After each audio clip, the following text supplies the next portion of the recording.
جايين من كل مكان، الصويرة زينة البلدان، زوروا ونرجع فرحان.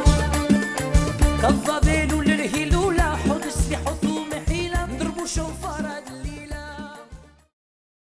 With the permission of Hashem, I would like to give you a bracha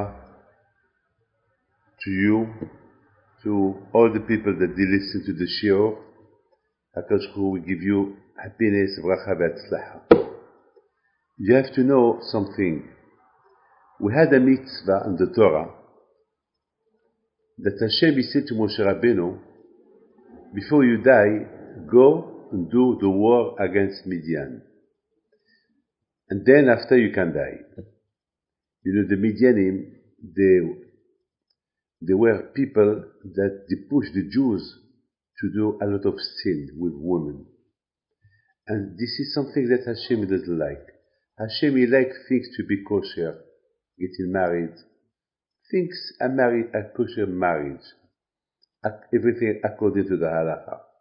But Bilam, he gave advice to the king of Moab and to the king of Midian, that if you want that Hashem will punish the Jews, send them women. And the Jews they will have temptation to do the sin with them, and then they will give them not kosher food, not kosher wine, and then after they will have with them relationship, and then you will see. And that's what happened. And unfortunately, when they did that, their idea was a success, and the Jews, they were holy people at that time. They went to do business with the Moabim, with the Midianim, and the women there, they started to give them, to seduce them, to do with a smiling, good face. Unfortunately, they did sin with them, and then HaKadosh Baruch Hu, he punished them. That was the advice of Bilam.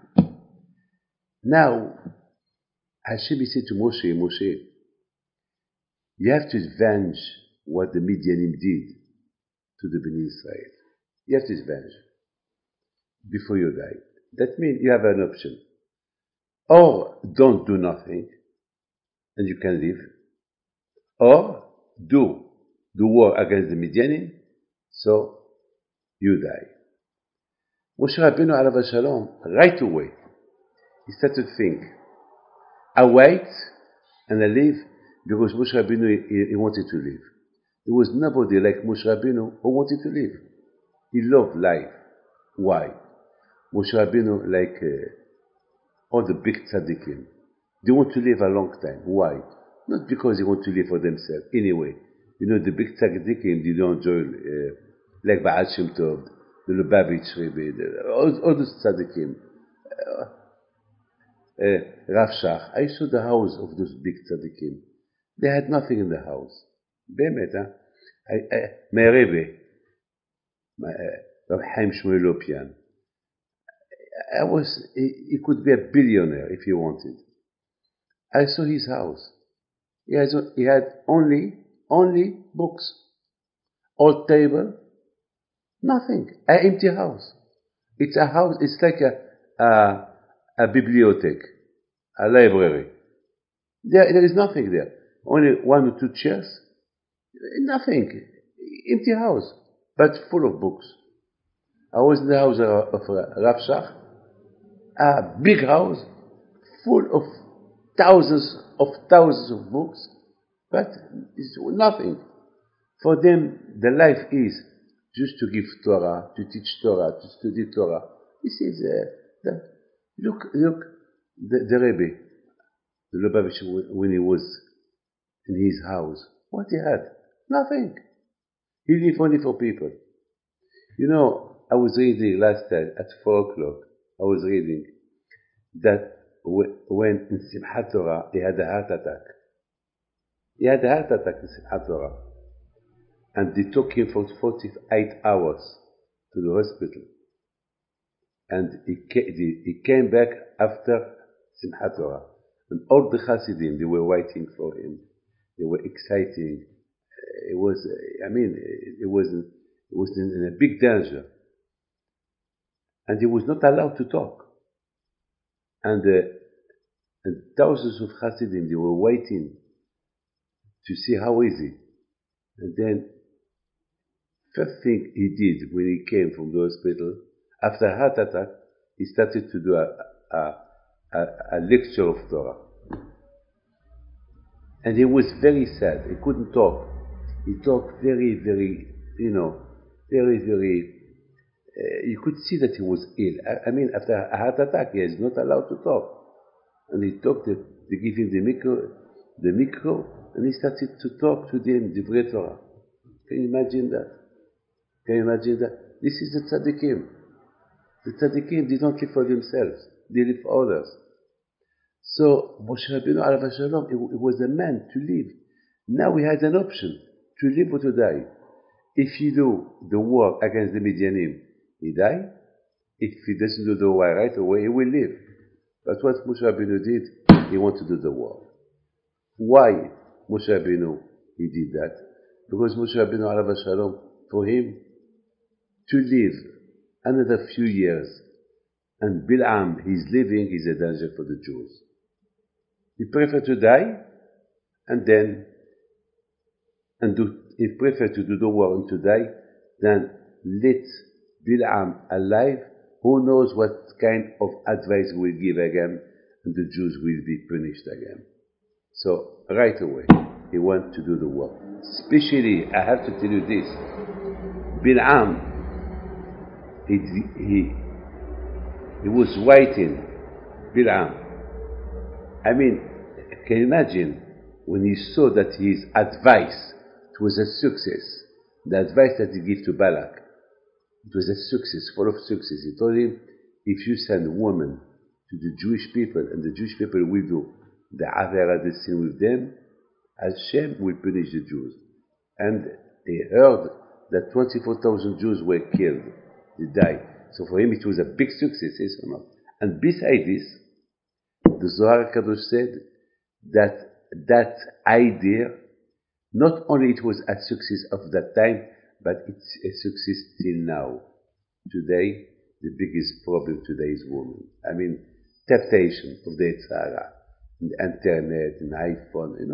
Unfortunately, if you don't be careful, you might fail. So that was a success for life. So Moshe Rabbeinu said, who knows what kind of advice again he can give to Bil'am, to the people, to the nations. So I prefer to die, to do the war against Midian, to die, and not to let that man alive. And that's what he did. And after that he won the war, the Jews won the war against the Midianim, then Hashem told him, well, now prepare yourself, you're going to die.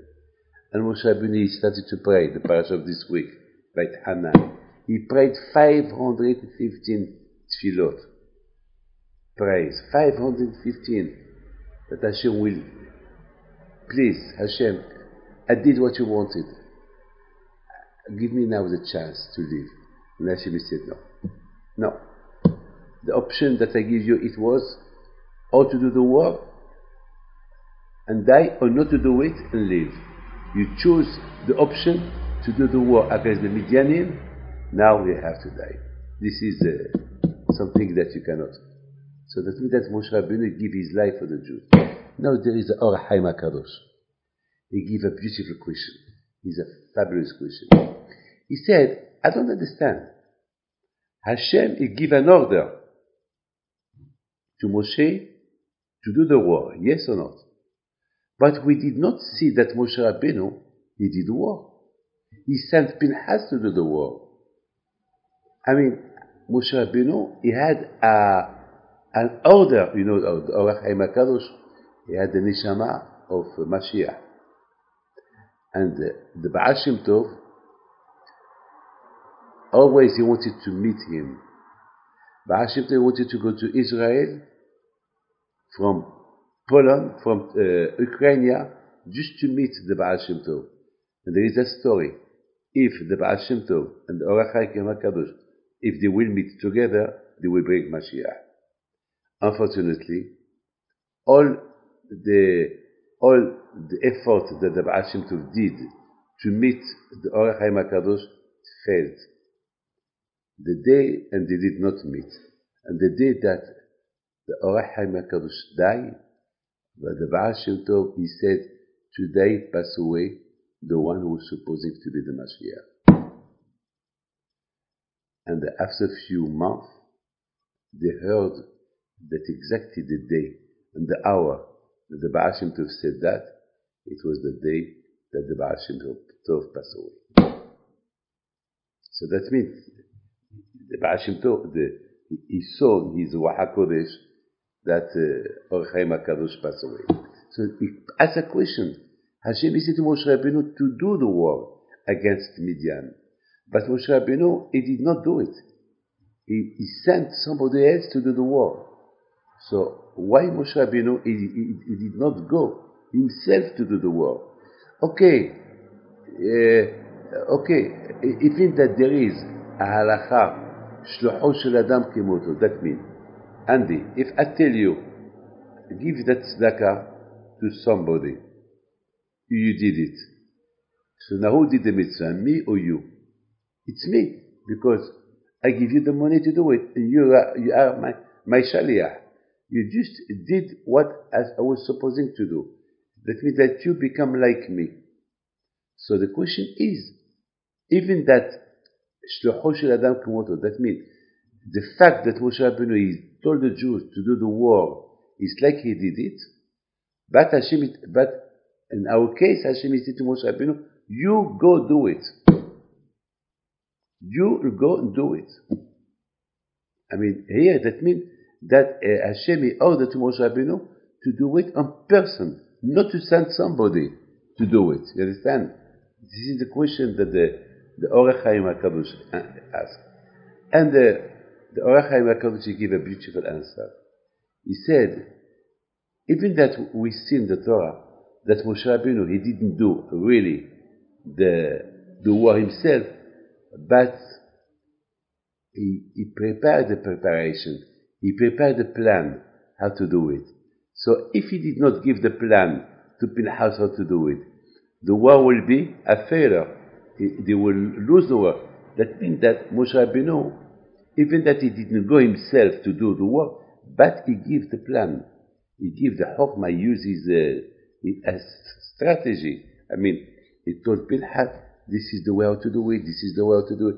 So the way, I mean sometimes using your brain, it's more than doing something. And Moshe Rabbeinu used the brain. You know what the Torah said? That when Pinchas he went to do the war against the Midianim, he took with him even the Aaron, the Ark of the Torah. And he took with him a lot of things, Kli Kodesh. I mean, preparation, how to do the war. Because it was not an easy war. It was a hard war. Because it was a spiritual war. Because Bil'am, he was with the army of the Midianim. And Bil'am, he was a witchcraft. And he was very, very, very, it was not easy to beat him. The only way to beat Bil'am and the Midian army, only with Kedusha, with the Aaron, with the Tfilot. You understand? It was not easy. And who was the one who gave the plan? Moshe. So the Orach Chaim said, so it's like Moshe Rabbeinu. Moshe Rabbeinu, it's like it was him that he did the work. I mean, he was not there in person, you understand? He was not there in person, but it was like the way that he gave all the plan of the war and all the strategy of the war, it's like he did it himself. You know, Napoleon, Leavdil. Napoleon, he was a big strategy man. You understand? Can you imagine how many war he did? And he beat them, he won them. It was not, he didn't take the gun, you understand? But he had strategy. I mean, and all the victoire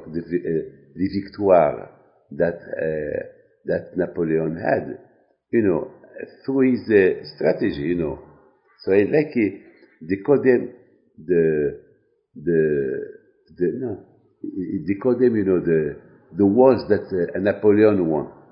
All the big warrior, all Napoleon, all the Roman emperors. I mean, when they won the war, they build them, an Arc of Triumph.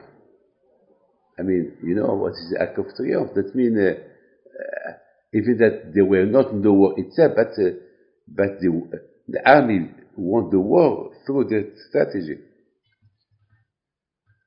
I want to tell you something. There is some big people, Sadiqim, Ba'al Musa, they said that sometimes you don't need to do a war. Sometimes you don't need to do a war. Yourself, prepare a strategy. Today we live in a world of a big Itzara today. What it is the strategic today? To win and to beat the Itzara of the generation. What? What the strategic today is to prevent. To prevent. I tell you what that means to prevent. Today you have a family. You have to be careful. Don't wait till, God forbid, something happens in the house that you will find a strategy. You have to find a strategy how to protect your children. Today there is a lot of danger in the house. A lot of, especially for our children. There is a lot of danger, spiritual danger. You have to prevent. Before something happens and spiritual to the children, you have to prepare a strategy how to protect your children from the outside. That's what Moshe Rabbeinu alav Shalom did. Moshe Rabbeinu alav Shalom, before again the Midianim, that's why he gave his life. He gave his life. Because he has an option to do the war and he died. If he doesn't do the war, he will not die. But Moshe Rabbeinu, he said, I can't do that. Because if I live, it's going to be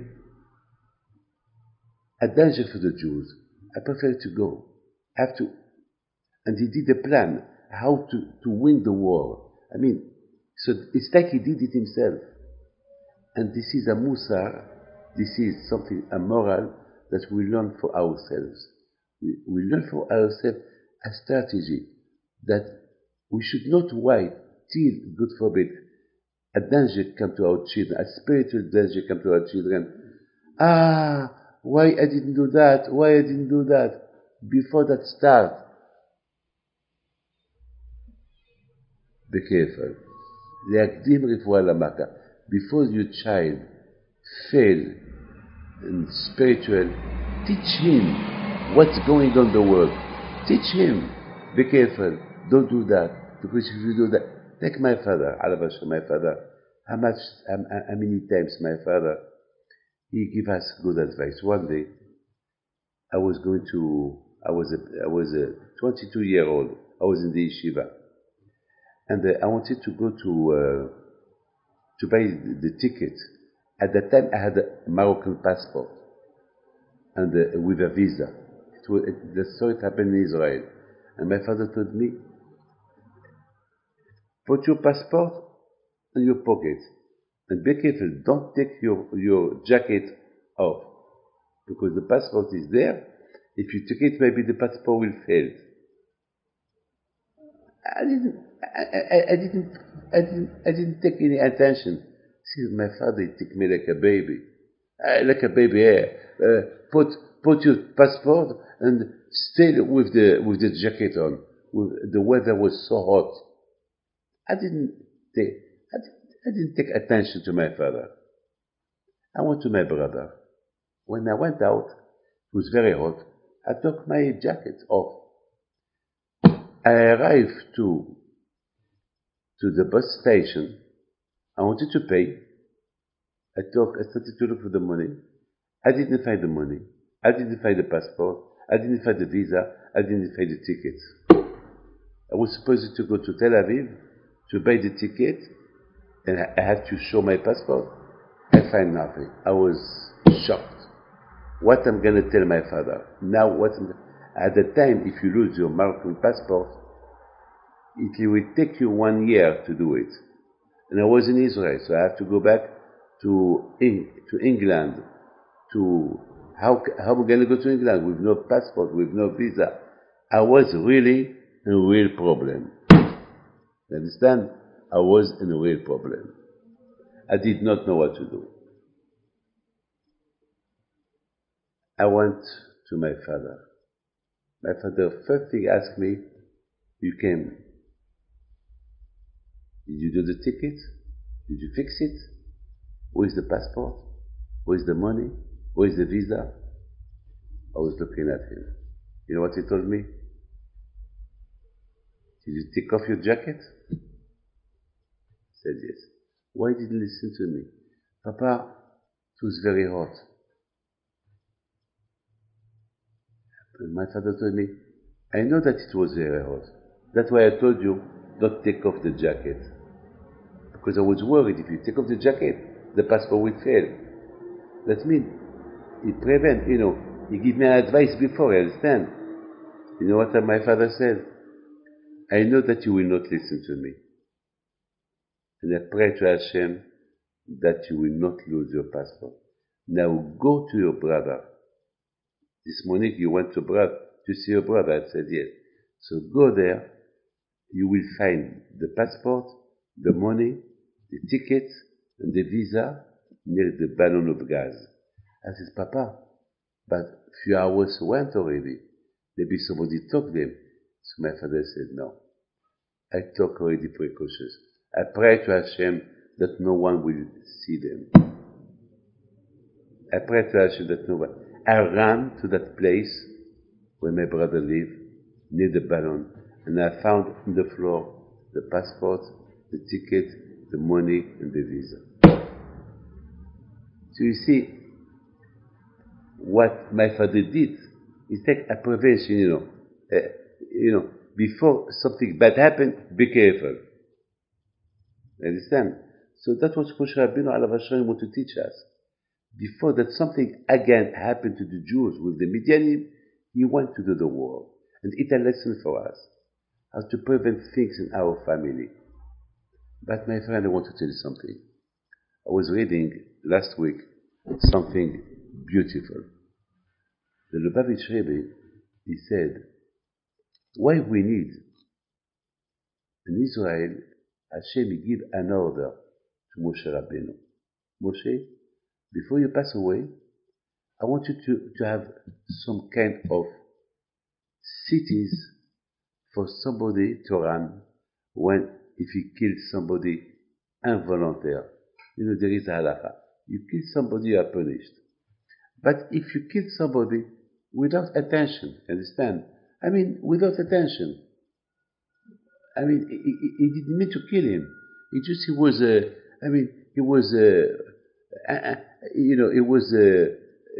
breaking a tree, and a piece of wood of the tree, it went and it killed somebody without attention. So what do you do to him? So the halacha is that man, he should go to a city, we call it Ari Miklat, a city of people that killed somebody without attention, so that the family will not avenge what he did. So he should remain there till the Kohen Gadol die. It's a halacha. It's a halacha. Okay? It's a halacha. This is what the Torah said.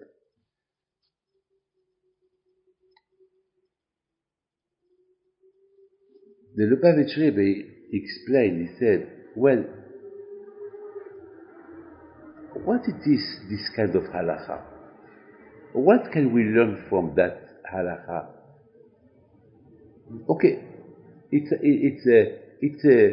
a law. If somebody, but the Torah, it can help you in a lot of ways. I mean, what else can we learn for the future about this halakha?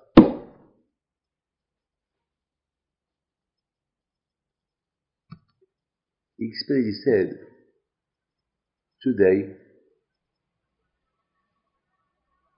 the only place where you can hide yourself from the Sahara is Hari Miklat, a city where there you can run away. Where? Yeshiva, a place of a Bet HaMidrash, a synagogue. Because, don't forget, today there is a Sahara everywhere. Where can you hide yourself from the Sahara? You know, the Sahara is very intelligent, is very clever. The Sahara, he will not tell you, go and do a avera, go and do a sin. The Sahara is very clever. He will push you abyssal by abyssal, little by little. He will not push you directly, go and do a sin, because you will not do it, understand me? So he will push you little by little. You know, until you do the real one. You know, the Tzar, he will not tell me, hey, David Pinto, go and eat tarif, go and eat something not kosher. He will not, he won't, he can't, because I will not listen to him. But with no attention, I can eat something that I didn't check if it's kosher or not. Do you know what happened to me one day? One day I was very, very, very hungry. I wanted to eat. I came from a long trip, and I arrived home. There were some workers. They were working there. Well, I opened the fridge. There was there a sausage. And I started to eat it. And it was nice. I said, it's nice to be kosher. I said, I never tasted a kind of taste like that. I said, it's funny. It's very good. But I never tasted like this in my life. What's that? Before I swallow it, I opened the fridge, I took the sausage, it was not kosher. It belonged to the workers. So quick I went and I threw from my mouth what was in my mouth. That was with no attention, you understand me? But Baruch Hashem, Akash Baruch Hu helped me to have that thought not to swallow it. And if I did swallow it, would it with attention or not? Attention, yes. Huh? Attention, yes. No. It's a sin. Yeah, but it was not my attention to eat it. It was, but Baruch Hashem, that I did not eat it, Baruch Hashem. So this is the way how the Tzara start with you. It pushes you to eat something not kosher, with no attention to eat something not kosher. Inattention. And from that, you understand, you open the door of the Tzara to get inside you. Like a virus. You know what it is, a virus? You know what it is that, today in the new technology, you have a computer. Today there is cybers. They send a virus and can destroy the whole computer. All what you have in the computer could be destroyed. I said to myself, David, today, how, the body, your body is like a computer. Baruch Hashem, you have a brain, you have the heart.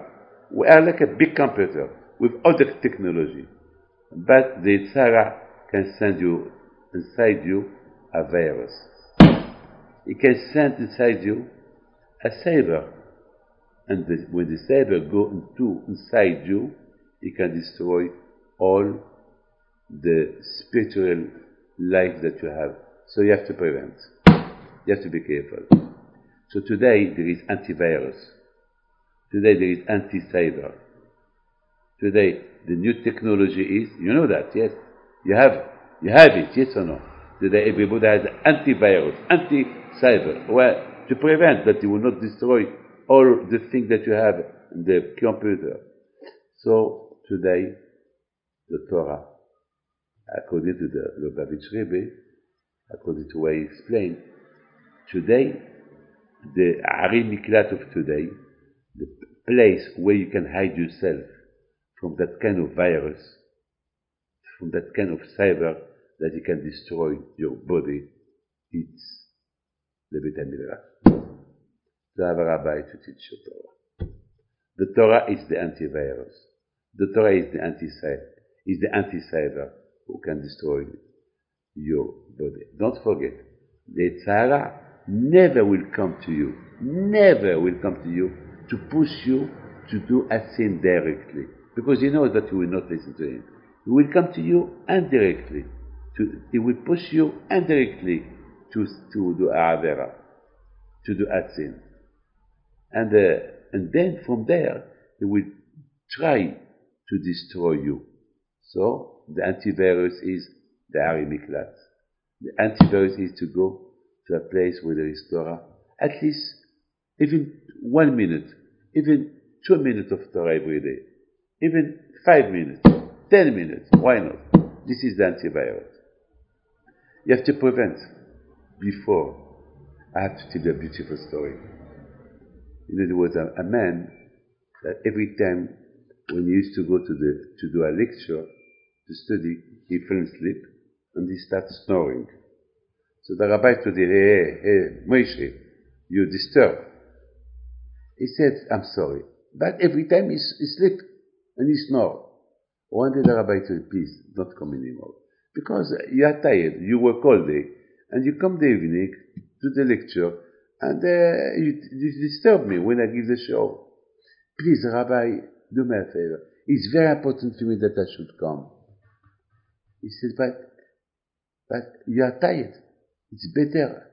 Go to bed. He said, no. I teach my children that every day it's not possible to live without the Torah. I teach them I want them to know that I work all day and the evening I go to the Beit HaMidrash. It's very important for me that my children will learn that I go to Daf Hayomi every day. They don't know that I sleep, but they see me going with a Gemara. So for me, it's good that my children, I want them to know that without Torah, a man, he should not only work, and with no Torah. He should know that there is Torah. The rabbi, when he heard his argument, he told him, you can come. If this is your intention, that your children will know that you go to study Torah, even that they don't know that you sleep, you can come, have a good shlofen. Go, come. So, you understand me? The education. Moshe Rabbeinu alav shalom, he want to teach us, the Torah want to teach us that the Yitzhak Hamash is very strong. He's very, very strong. And never he will push you to do Ahavera on purpose, because he knows that you will not do it. But indirectly, he will push you to do a small Avera. Then he will push you to do a bigger Avera till you are in his hand. Once you are in his hand, you are the loser.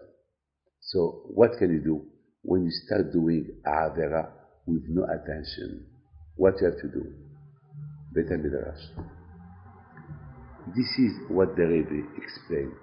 A place where you can hide yourself today, to teach yourself not to fail in the hand of the Yetzirah, Ari Miklat. Ari Miklat is a place where you can hide yourself if you did a sin with no attention. This is the teaching. So, I put together Moshe Rabbeinu with the war against the Midianim, prevention that the Jews will not do Avera, you understand? With the Midianim again, as they did before, to do the war. Go and do the war. But the question was, but the order was to him himself to go to do the war. Why he sent Pinhas? The answer is, yeah. The preparation of the war, who did it? Moshe Rabbeinu. Who gave all the instruction how to manage, how to do the war and to win? Moshe. So it's like Moshe did it. Moshe is the father. In a house, a father should prepare all kinds of solutions to prevent that their children will be good Jew. They will not fail. Like Moshe Rabbeinu did. That's what we learn. Or what the Torah said, there is always something that we can learn from the Torah. We learn from the Torah.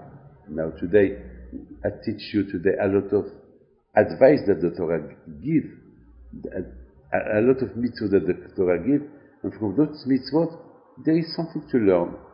There's always, like there is, according to the Torah of the Rebbe, Alav Shalom, there is the Torah, like they tell us all the nisiot that we did. The Jewish people in the desert, they went from here to here. They went 42 times. They camp here and they travel here. So there's a question: why the Torah tell you all this? Why? What? Who cares? You understand me? It's like you tell me. You send me a letter. You tell me, hey, dear Rabbi, I was here and I camped here and I went there. 40. I mean, when I start reading this, you know what I will do? I take your letter and I'll throw it away. What do I need to know? How many, where you went? You understand me? You understand? But what it is, the Musar, if the Torah tell you all the place where the Jews went, where they camp, where they travel, is to know that this is my answer. 42, if you do a calculation of 42, that means Bam. Bet Mem. Bet Mem, it's the total of 42. Mem is 40, Bet is 2, 42. The Torah said, Vidi Bata Bam. That means the learning that we learn from here, from these 42 times that the Jews traveled in Egypt, because the Torah said, wherever you go, whenever you go, you study Torah. You camp, you study Torah. You go to bed, you study Torah. You wake up, Torah. Why?